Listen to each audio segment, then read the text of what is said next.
My husband, Jamie, has always been cold towards our middle son, Morty, for some reason. This started to strain what used to be a smooth relationship between us. Is he treating Morty this way because he suspects that Morty doesn't look like him, and I might have cheated? I suggested a DNA test, but Jamie stubbornly refused.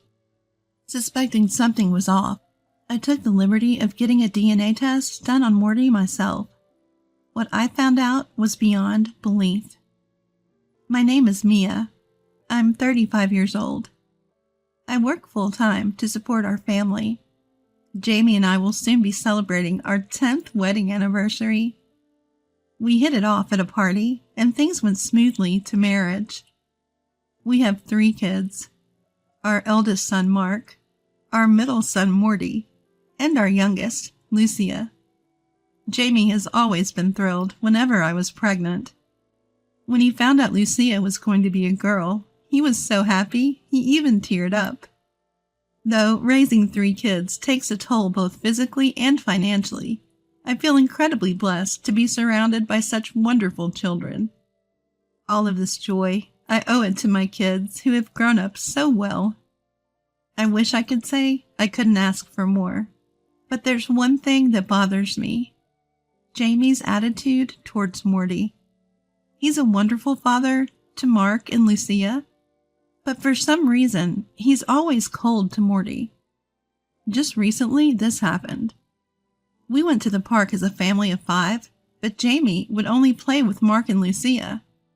When Morty tried to join in, Jamie brushed him off, saying, "Morty, go play with your mom." "But I want to play here with Dad and everyone else." "Enough. I've got my hands full with Mark and Lucia." "All right," Morty said, his face looking as if he's about to cry. Frustrated, I confronted Jamie. "Hey, what's wrong with you? Don't you see you're hurting Morty?" "If you feel that way, why don't you play with Morty?" "That's not the point. Morty wants to play with you." "I told you, I'm busy with Mark and Lucia. I can't entertain all 3. "You don't have to talk to him like that. Look at him. He's about to cry." "Ugh!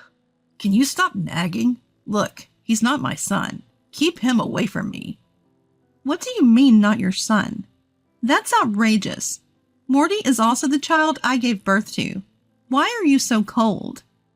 Upon reflection, there have been signs over the years. Jamie would take off work for Mark and Lucia's birthdays, but he'd go to work on Morty's. During family trips, Morty is always left alone. The more I think about it, the colder Jamie's attitude toward Morty seems to have become over the years. Then, Morty spoke to me. "Mom, does Dad hate me?" "What? Why would you say that?" "'Cause Dad is nice to Mark and Lucia, but he's always hard on me." "I see. You've noticed too, huh? It must feel bad. You love your dad so much." "Yeah, I want to play with Dad like Mark and Lucia do." "Got it. I'll make sure to talk to Dad about it too," I assured. The thought of my young son feeling this way weighed on me. As a mom, it felt like a failure. After the kids had gone to bed, I approached Jamie. "Hey, Jamie, can we talk? It's about Morty." "No more talk about Morty, okay?" "Not okay. Morty asked me again today, does Dad hate me? How are you not embarrassed as a parent?" "I don't hate him. It's just, compared to Mark and Lucia, I don't find him as endearing." "What? That's your reason?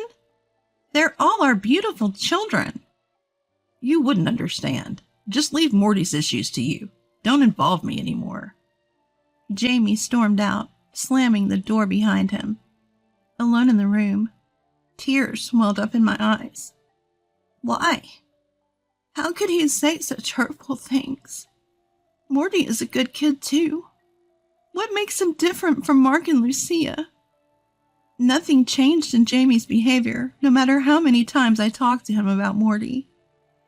He only became more affectionate toward Mark and Lucia, and the difference was glaring. I started losing trust in Jamie. Then one day, I was venting to a close friend. She hesitated before saying, "Well, I can't say for sure, but could Jamie suspect you're cheating?" "Cheating? Look, Morty doesn't resemble Mark and Lucia, right? Maybe he doesn't think Morty is his." "What? I carried and gave birth to all three of them equally. Jamie was even there when they were born. But the only reason I can think of why he doesn't show affection to Morty is that." Just as she said, Morty doesn't look like me or Jamie when compared to the other two. So does this mean his attitude should change because of that? From my perspective, that's incomprehensible. Still, I can't let this continue for my second son's sake. I decided to have a serious talk with Jamie later on. "Hey, Jamie, about Morty." "Again? I thought we were done talking about this." "Do you think I cheated on you?" "What?" "Because Morty doesn't look like us. Do you think he's someone else's child?" "No, that's not what I meant." "So what did you mean? Why are you cold to Morty alone?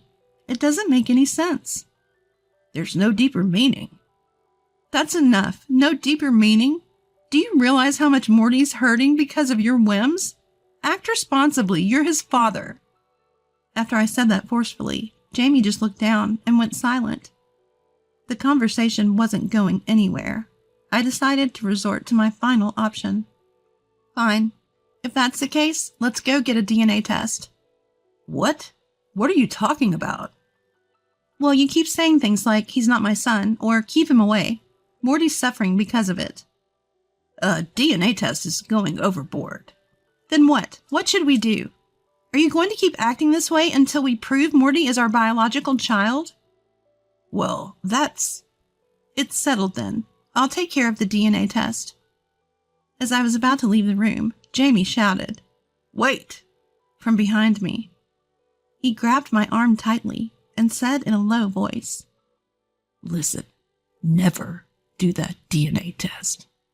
Faced with an expression I'd never seen on him before, I got cold feet for a moment. But I couldn't back down now. I clenched my shaking legs and looked him straight in the eye. "If you can't treat Morty like you do our other kids, then I'll insist on a DNA test." "Stop this nonsense. We don't need to go to that extent." "It's because of the way you're treating Morty. I don't want to do this either, you know?" "Calm down.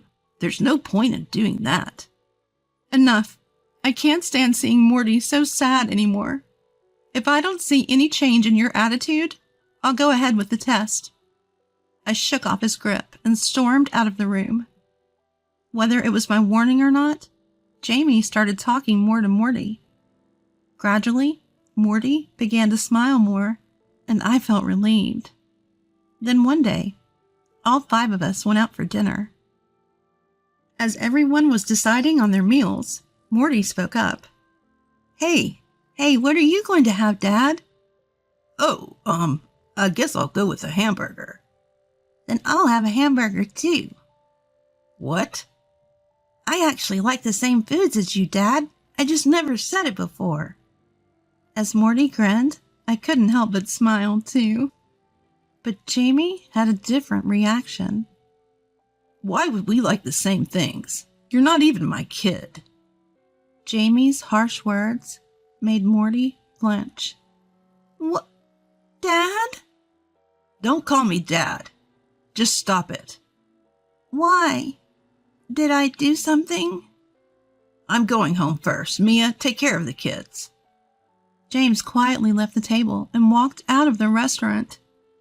You could cut the tension with a knife. The kids sensed something was off, and the whole dinner turned somber. Selfish act by Jamie, casting a shadow over even the children. I couldn't hold back any longer. That night, I cornered Jamie for a heart-to-heart. "What was that today? Do you have any idea how Morty must feel?" "I'm sorry." "If you want to apologize to Morty. Why would you even?" "It's out of my hands, okay? He's not my son. Just leave me alone." At that moment, my patience ran out. All 3 are our children. No difference. And yet, he can say such a thing so easily. There's no time to hesitate. I have to change the situation for Morty ASAP. The next day, I took a day off from work and left the kids at my parents'. I then headed to the appropriate facility and requested a DNA test. I explained the situation to my parents and decided to stay with them until the results came in. That night, I received an out-of-breath call from Jamie. Hey, Mia, where the heck are you? At my parents'. Me and the kids are staying here for a while. What? Why all of a sudden? To spare the kids any more pain. You know what I'm talking about. Well? Don't call us until you hear from me. Goodbye. Hey, wait a... Ignoring Jamie, who started to say something, I hung up the phone. My parents back home were worried too, but all we could do now was wait. Several days later, an unexpected truth came to light. I secluded myself in my room and opened the envelope containing the DNA results. My heart felt like it was going to leap out of my chest. Its beats were that loud. Seeing the results, I couldn't believe my eyes. What? This has to be a joke. According to the DNA test, Morty had no blood relation to us at all? He wasn't Jamie's child, nor was he mine? What the heck is going on? There's no way he's not my child. I clearly remember giving birth to Morty and during the labor pains. But the test results couldn't be lying. The names written were correct.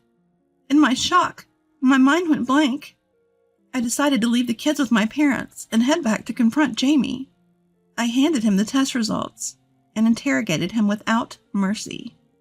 What does this mean? You can't be.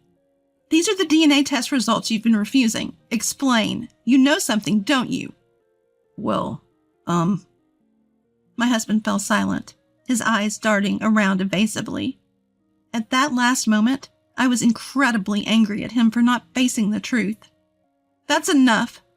I don't know what you're hiding, but the results are out. Has this got something to do with why you've been so cold to Morty? No, it's just... If you won't speak up, I'll go back to the maternity clinic where I gave birth to Morty. I'll even call the police if I have to. Are you okay with that? Raising my voice, Jamie finally gave in and muttered, All right. Then he spilled a shocking truth. Morty isn't our child. He's the child of the woman I cheated on you with. What? The child of your affair? Yeah, a woman I met around the time you were giving birth. Wait a minute. That doesn't make sense. I gave birth to Morty and was discharged from the hospital as scheduled. That's impossible. I met her at the maternity clinic. She was a pregnant woman whose due date was the same as yours. What? When I pressed him for details, Jamie explained it like this. I was told I was at risk for preterm labor, so I was hospitalized at 9 months pregnant. Jamie visited often, but little did I know he had met someone else at the hospital. Turns out she was the daughter of the head of the maternity ward, and she was carrying another man's child. She fell head over heels for Jamie when he came to visit me. Apparently, she was forced into marriage by her parents to produce an heir. Maybe that's why her infidelity escalated. She wasn't in love with her spouse. Under these unique circumstances, Jamie and she began to have an illicit affair. Or rather, she aggressively pursued him, and before he knew it, they were entangled in this complicated relationship. She gave birth to her spouse's child on the same day I did. Then she cornered Jamie. I want to raise your child. If you don't let me, I'll spill the beans to your wife. Switch our babies. In short, it was blackmail. Fresh from giving birth, I couldn't possibly hear about Jamie's affair, so he caved to her outrageous demands. As a result, our biological child was switched with hers. In the hospital, Morty, who is really her child, came home with me. Jamie, teary-eyed, finally came clean. I'm sorry. I'm really sorry. I tried to tell you the truth so many times, but I just couldn't. So that's why you've been so cold to Morty. I tried in the beginning, but as he grew up and started to look more like her, I couldn't bear it. I can't believe this. All because of that. You don't understand how hard it was for me. My feelings are something you'll never understand, Mia. You can't be serious. Selfish much? I found myself raising my voice. I couldn't believe he was playing the victim even now, refusing to acknowledge his own faults. A surge of unutterable anger filled me. Are you kidding me? I was struggling too, you say? Like I care. Morty's gone through way more pain than you because of your self-centered actions, and yet you're acting like the damsel in distress? What else could I do? Really? It all started because you cheated, letting yourself be manipulated by her? What about our real child? What about Morty's feelings? What will happen to them? Well, that is. I've had enough of you. You've lost any right to parent. I'll raise all 3 kids myself. They'll never see you again, nor will you claim to be their father. Live with your guilt, you piece of trash. Ignoring Jamie's attempt to hold me back, I stormed out of the house. I later consulted a lawyer and expedited the divorce. Jamie admitted to the affair, and based on the DNA test results, we divorced, with him taking full blame. I even found the woman he cheated with and made sure to demand alimony in the divorce trial. The only regret I had was finding out that our biological child had been living in a facility due to parental neglect. But there's no turning back now. People might think it's cruel, but Morty is my child now. From that day on, she had no contact with Jamie. I gained custody of the children, and now they're living at my parents' house. Fortunately, I have a job, so we're managing, but I expect to face various challenges ahead. Yet I have no regrets about my decision. I vow never to let Morty, who has come back to me, feel sad again. I plan to give equal love to all my children as if they are all my own.